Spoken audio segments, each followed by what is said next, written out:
Hello and welcome along. The Knights-Errant. Who are they? And why are they important in the history of the Inquisition and the Grey Knights? So the Inquisition, of course, are an organisation that is well known to fans of the 40k universe and are very active in the current 40k universe. Of course, they're a secret organisation and so are not well known to the inhabitants of that universe. And in fact, it's quite bad if you ever find out they exist. But the Inquisition didn't pop out of nowhere. It developed out of an organisation known as the Chosen of Malcador. So Malcador, during the heresy, was tasked with putting together a group of people that were incredibly loyal and incredibly strong of mind. And that group would go on to found the Inquisition and the Grey Knights. Now, the Inquisition itself in the current 40k universe doesn't really know much about these Chosen of Malcador or much about their history at all, because within the Inquisition there is a group, the Ordo Redactus, whose actual job it is to go back through any records and delete them. They're trying to deliberately obscure the past of the Inquisition because they are worried that aliens or traitors may use that history, that past knowledge, against the Inquisition in some way, and therefore against humanity. So they think it's a good idea to eradicate all knowledge of their history, which of course makes it incredibly hard for anyone to know what really happened at their founding. There is also a counter-organisation known as the Ordo Originatus, who have tasked themselves with searching for the knowledge of that origin of the Inquisition. And these two organisations are essentially battling it out across the last 10,000 years to try and gain some victory over the other and achieve their own aims. Fortunately, of course, we don't have to rely on the knowledge of the current 40k universe in-universe Inquisition for this video, because there is more information about the true origins of the Inquisition and the Grey Knights and their relationship to Malcador and his Chosen and this elite group within the Chosen known as the Knights-Errant. While the wider group, known as Malcador's Chosen, consisted of many normal humans, unenhanced humans, and people from all manner of backgrounds and organisations within the Imperium, the Knights-Errant were exclusively Astartes. So they were drawn from all of the legions, and this included the traitor legions. So Malcador began to form this group shortly after the events of Isstvan III. He essentially identified a small group of Astartes across the legions that he thought would make the best candidates. He assigned Nathaniel Garrow, former Death Guard captain, to go and find these members. Now, these Knights-Errant, along with the wider organisation of Malcador's Chosen, would be put to use as essentially spies. They were given various tasks to gather information, commit acts of sabotage, and often sent to assassinate people. They were doing work that was very different to their previous lives as Astartes, and doing work that was in many ways against their training and against their principles. And indeed, very often, when they were first approached to be recruited, they would refuse because they just didn't like the idea of what they were being asked to do, and also because they were being asked to renounce their legion and to just walk away from something that had been, up to that point, everything in their life. And these activities were also very much against the principles of Rogal Dorn. At this time, Rogal Dorn was extremely powerful within the Imperium because he was responsible for the defense of Terra.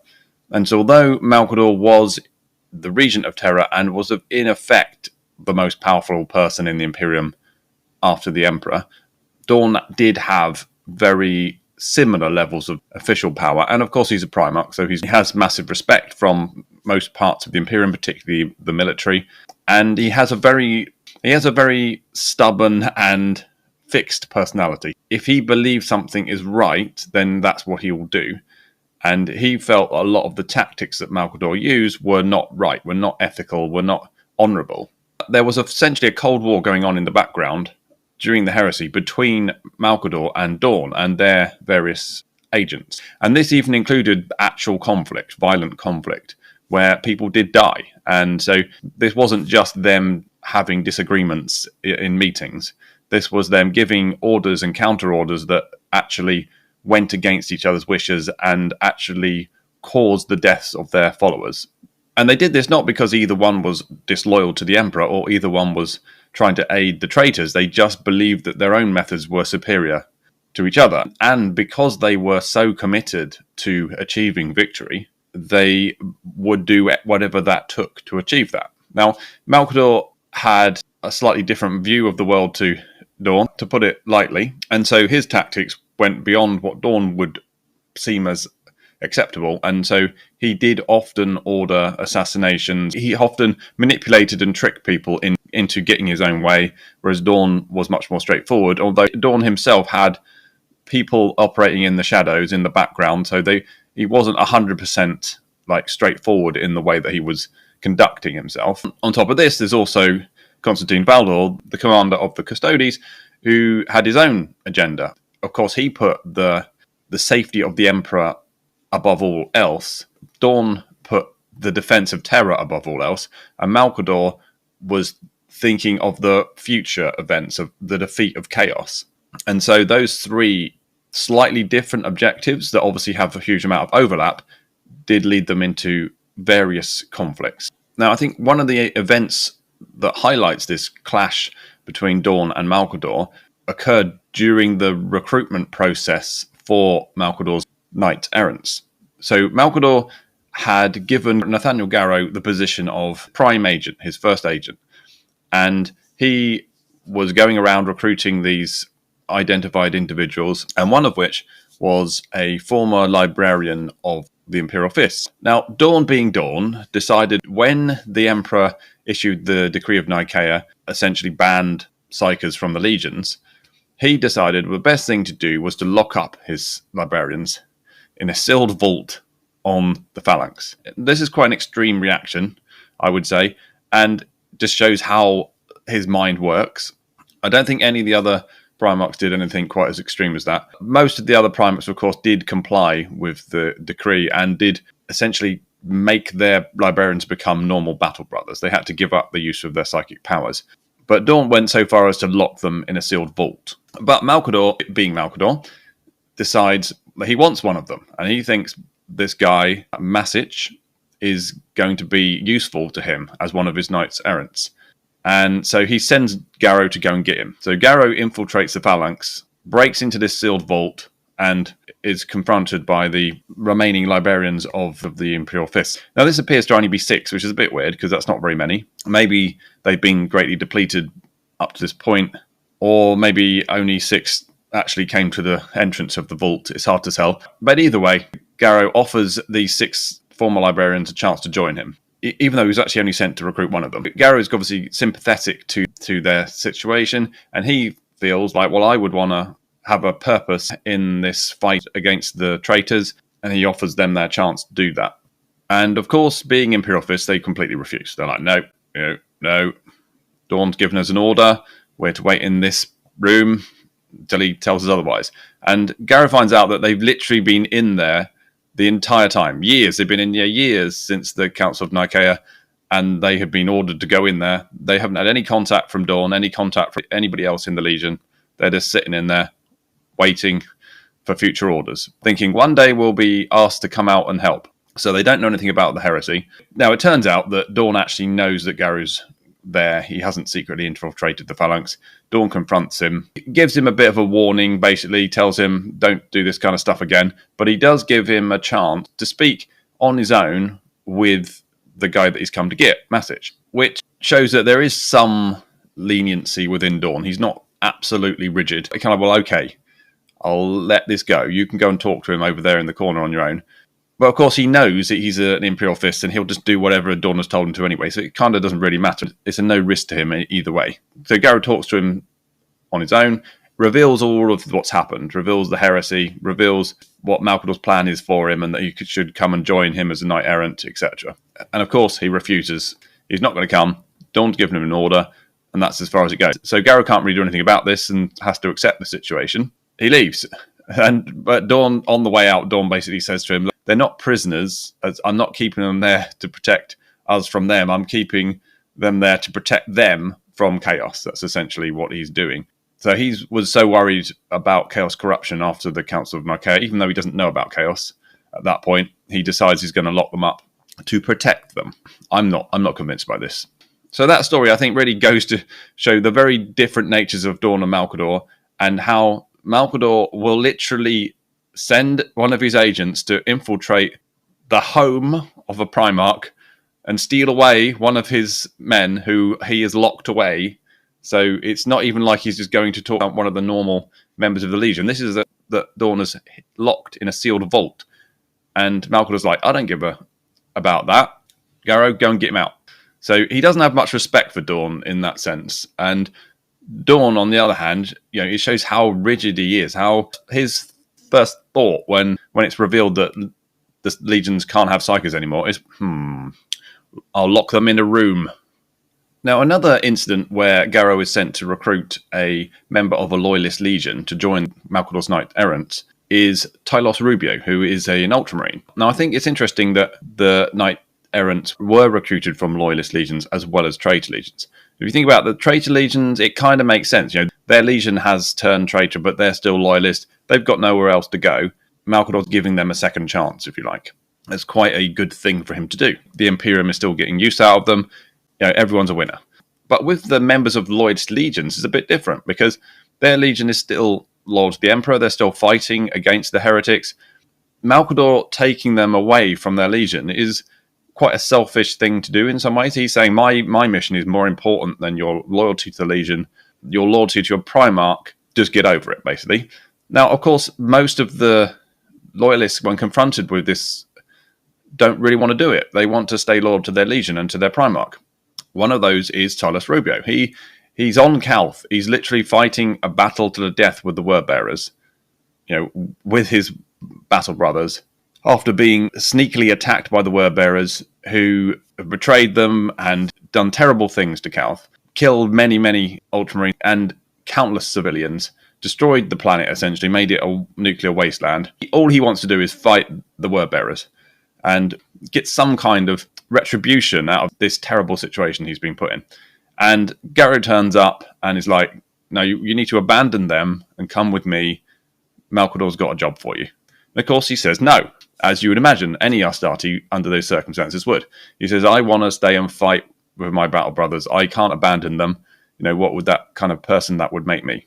In Garrow's defense, he's only there doing this because Malcador's ordered him to. And when Rubio says this to him, he's like, fair enough, I'll stay with you. And so they both decide they're going to fight to the death and try and keep some element of honor, not give up everything that they are to just because Malcador has told them to. And so they do. They attempt to fight off an attack by some Wordbearer Terminators. They're in a very desperate situation. They're backed into a corner in a cave. And Rubio, at the last moment, before he dies, because he realizes it's hopeless, he lashes out with his psychic powers and he drives back the Terminators, collapses the tunnel on them, and they're buried, and he saves himself and Garrow and his battle brothers. So everything he's done has been for the right reason. But unfortunately, the Ultramarines with him are sticklers for the rules, as we know, as all of Guilliman's sons tend to be. So they, seeing him lash out with his psychic powers and go, no, and turn away and just walk away from him. So they basically exile him from the Legion. Without speaking, they just walk away from it. It's like, no, you've done. Basically what he's done is, of course, he's gone against the Emperor's ruling. That cannot be tolerated. So despite all of his reasons being good, despite the outcomes all being good, he is shunned. So now he's got no choice but to go with Garrow, because basically he's got no future with the Ultramarines. Malcador has another one of his recruits. Now you can't help but think, did Malcador know this would happen? He knows that it will be really hard to persuade people just to walk away from their legion. If they're a loyalist in a loyalist legion, there's no real reason for them to leave. And so it's almost like he wanted this to happen. Malcador is a sneaky bastard, and he hasn't really got many ethical standards. So I can imagine he almost certainly would do this if he knew this was going to happen. It's hard to imagine how he would know exactly that circumstance would happen, but I imagine he could foresee some kind of situation like this developing during a battle like the Battle of Calth, which was so desperate. And I'm sure in Malcador's mind, taking advantage of someone in a desperate situation for the greater good of achieving his goals, which is to defeat chaos, or at least to hold off chaos, is perfectly justified. And you could argue that makes sense in the world of 40k, where the stakes are so incredibly high. So once Malcador's assembled his Knights-Errant, so I think there's 20 of them, he sends them on various missions. Many of them are assassination missions or various intelligence gathering missions. They're sent to Caliban to determine the loyalty of the Dark Angels and the Lion, because contact with Caliban has ceased. And they do various missions like that. But one of their most important, perhaps the most important mission they're sent on, is an attempt to assassinate Horus. This mission is so big, so potentially impactful, that Malcador decides to bring other people in on this mission at the senior level. He isn't just doing this off his own bat behind the backs of the other major leaders of the Imperium. He brings in Leman Russ and Dawn, and I think Constantine Valdor. They all kind of agree that this is something they should do. They hash it out. They come to an agreement that they're going to do this. Garvior Loken, who has been recruited into the Knight-Errant after being found alive on Isvan 3 by Garrow, is assigned as the team leader. So he has to put together a team out of the Knight-Errants to go and do this mission. So he puts together a team, and I think there's about 9 or 10 of them, about squad size, and they go off to perform this mission. Of course, they fail because Horus doesn't get assassinated. Perhaps one day I'll do a specific video on this mission, because it's quite an interesting attempt to kill Horus. During this mission, quite a lot of them die. So this mission takes quite a toll on their numbers, and they never seem to recover those numbers back up to the former 20, as by the end of the heresy, when the Siege of Terror is occurring, there are only 11 of them left. Now, of these 11, 9 are selected to become the Grand Masters of the Grey Knights. So Malcador's been working in secret on this project to create the Grey Knights. And he's set up a base on Titan, and he's equipped it with all the equipment needed, and he's put in thousands of candidates to become Grey Knights in stasis, just waiting, ready to be woken up and begin their training. And so he needs a leadership of this group, and that's where these 9 former Knight-Errants come in. So these are 9 who have psychic powers. But this 9 does include Garvior Loken, who I am unaware of having any psychic abilities, as far as I can remember. However, the fact that he was chosen for this means that he should be a psyker, not just a psyker, but a powerful psyker. On top of that, during his time as a Knight-Errant, he was actually gifted a sword, a Force sword, by Tylos Rubio, who obviously was a librarian, so had a Force sword. The fact that he gave it to Loken implies that Loken could use it, and a Force sword without being a psyker is not much use to anybody. I mean, it's basically just giving him a metal bar. Perhaps he was a latent psyker, and his powers came out at some point, and Malcador obviously could tell. Some of the other members of the Knight-Errants were also latent psykers. That is, they're psykers that don't know they're psykers yet, and it's giving them abilities beyond a normal Astartes, but they don't really know why they're so good at things. But it's actually their psychic ability that's been repressed. So perhaps Loken was in this situation. Either way, he refuses because he wants to fight it out with the Lunar Wolves. He feels like he still has unfinished business with them. That's where his story is going. His destiny isn't to become a Grey Knight, it's to go and face his former comrades. So he, along with Garrow, Heligalore, something like that, who's not a psyker, are excused from their duties. They're released from their vows to serve Malcador, and they're allowed to go off and fight in the Siege of Terror. Of these other 8, 7 are given the rank of Grand Master, and they each get a new name, and one, Janus, the former Thousand Son Arvida, who's been merged with a shard of Magnus, becomes the Supreme Grand Master. And they are sent off to Titan to found the Grey Knights. If you want to know more about Janus and his creation, I have done a previous video on that. Take a look at that. And so with this action, essentially Malcador has ended the Knights-Errant. They've been instrumental in fighting the traitors throughout the heresy, although that wasn't their main purpose. It was more of a side quest. The main purpose was to put the groundwork in to defeat chaos in the long term, or at least battle chaos in the long term. And one of those projects, of course, was to eventually found the Grey Knights, and another would be the Inquisition. Now, although the Knight-Errants themselves didn't go into the Inquisition, that would be unenhanced humans, essentially, who were recruited by Malcador around the same time as the Knight-Errants, and were part of the wider organisation, these chosen of Malcador. They had similar personality characteristics to the Knights-Errant, they just weren't Astartes. And so their future was different, they would become the first Inquisitors, or at least the template of what an Inquisitor would be. But of course, they shared that common origin as Malcador's chosen with those Astartes who went on to become the Grey Knights. And so now you know more than an Inquisitor in the current 40k universe about their origins. You're welcome. As always, let me know what you think in the comments. There are some very interesting individuals amongst the Knight-Errants, and perhaps in the future I'll do individual videos on them, but for now I just wanted to give you a broad background video of them, how they formed, what they're up to, etc. If there's anyone in particular in there you'd like a video on first, just put it in the comments. Otherwise, of course, like, share and subscribe, and I will see you next time.